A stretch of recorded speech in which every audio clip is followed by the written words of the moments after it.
ചാലക്കുടി ആനമല ജംഗ്ഷനിലെ രൂക്ഷമായ ഗതാഗതക്കുരുക്ക് ഒഴിവാക്കുന്നതിന് ആനമല ജംഗ്ഷനിൽ നിന്നും ട്രാംവേ റോഡിലേക്ക് തിരിയുന്ന ഭാഗത്ത് ഉണ്ടായിരുന്ന ബസ് സ്റ്റോപ്പ് നഗരസഭ നീക്കം ചെയ്തു. ദേശീയപാത ട്രാംവേ റോഡിൽ അടിപ്പാത വന്നതോടെ ഇതുവഴിയുള്ള വാഹനങ്ങൾ വർദ്ധിക്കുകയും ആനമല ജംഗ്ഷനിൽ വലിയ രീതിയിൽ ഗതാഗതക്കുരുക്ക് ഉണ്ടാവുകയും പതിവായിരുന്നു. ട്രാംവേ റോഡ് ആനമല ജംഗ്ഷനിലെത്തുന്ന ഭാഗത്ത് റോഡിന്റെ പകുതിയോളം വീതിയിൽ ബസ് ഷെൽട്ടർ നിർമ്മിച്ചിരുന്നു.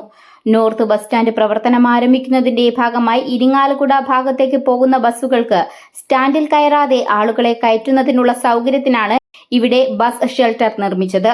നേരത്തെ ഇതിന് തൊട്ട് തെക്ക് ഭാഗത്ത് മുസ്ലിം പള്ളിക്ക് സമീപമായിരുന്നു ഈ സ്റ്റോപ്പ്. ഈ ജംഗ്ഷനിൽ വാഹനങ്ങൾ തിരിഞ്ഞു പോകുന്നതിന് ബസ് ഷെൽട്ടർ വലിയ തടസ്സമുണ്ടാക്കുന്നതായി മനസ്സിലാക്കിയതോടെ ഷെൽട്ടർ പൊളിച്ചുമാറ്റാൻ കൗൺസിൽ തീരുമാനിക്കുകയായിരുന്നു. സ്കൂൾ തുറക്കുന്നതോടെ ഗതാഗതക്കുരുക്ക് വർദ്ധിക്കുമെന്നതിന്റെ അടിസ്ഥാനത്തിലാണ് അടിയന്തരമായി ഷെൽട്ടർ പൊളിച്ചുമാറ്റിയത്. ഇവിടെ സ്റ്റോപ്പ് ഉണ്ടായിരുന്ന ബസ്സുകൾ മുസ്ലിം പള്ളിക്ക് സമീപം നേരത്തെ ഉണ്ടായിരുന്ന സ്റ്റോപ്പിൽ ഇനി മുതൽ ബസ്സുകൾ നിർത്തും. ബസ് സ്റ്റോപ്പ് നീക്കിയ ഭാഗത്ത് വാഹന പാർക്കിംഗ് പൂർണ്ണമായും നിരോധിച്ചു. ഇവിടെ പാർക്കിംഗ് നിരോധിച്ചുകൊണ്ടുള്ള ബോർഡുകൾ സ്ഥാപിച്ചു.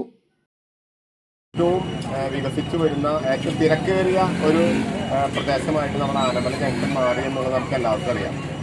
പ്രത്യേകിച്ച് നമ്മുടെ ദേശീയപാതയിലെ അണ്ടർ പാസേജ് ഈ ട്രാംവേ റോഡിൻ്റെ ഭാഗത്ത് വന്നതോടുകൂടി പടിഞ്ഞാറൻ മേഖലയിൽ നിന്നുള്ള മുഴുവൻ വാഹനങ്ങളും ഇപ്പോൾ കടന്നു പോകുന്നത് നമ്മുടെ ആനമല ജംഗ്ഷനിലെ ട്രാംവേ റോഡിൽ കൂടിയാണ്. ഒപ്പം തന്നെ നിലവിലുള്ള ഈ ഭാഗത്തെ വാഹനങ്ങൾ തിരിച്ചു പോകുന്നതും ഇതേ റൂട്ടിലൂടെ തന്നെയാണ്. വലിയ ഗതാഗതക്കുരുക്ക് ഈ അടുത്ത നാളുകളിൽ നമുക്ക് അനുഭവപ്പെട്ടു. നമുക്ക് എല്ലാവർക്കും ചാലക്കുടിക്കാർ പൊതുവായിട്ട് പറഞ്ഞൊരു അഭിപ്രായമാണ് ഈ ഗതാഗതക്കുരുക്ക് ഇവിടെ നിന്ന് ഒഴിവാക്കുന്നതിന് നിലവിലുള്ള ഈ ബസ് സ്റ്റോപ്പ് നമുക്കത് ഉടനെ തന്നെ നമുക്ക് മാറ്റണം എന്നുള്ളൊരു അഭിപ്രായം.